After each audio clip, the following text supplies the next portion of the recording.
Kita dah jumpa motor paling laju di dunia. Bukanlah motor Yamaha, bukanlah motor Ducati, bukanlah motor Honda.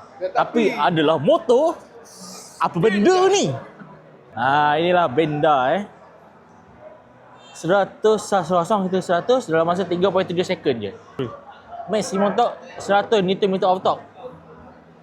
100 Nm of torque guys. So laju ni. Ini nak pergi kedai runcit depan tu tak sampai 1 second. Laju ni nampak ni. 100 Nm of torque.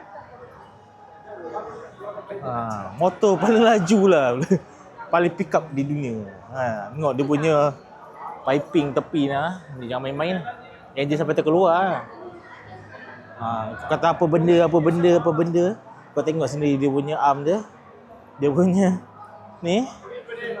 Kau tengok dia punya ni. Ni macam mana nak cerita macam mana ni dia punya torque ni. Kalau masuk Malaysia ni habislah semua motor.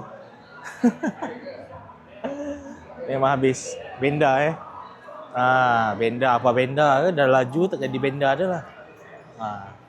Okay guys, maybe akan masuk, tak tahulah kan. Kita tunggu untuk next video kan, masuk ke tidak. Okay.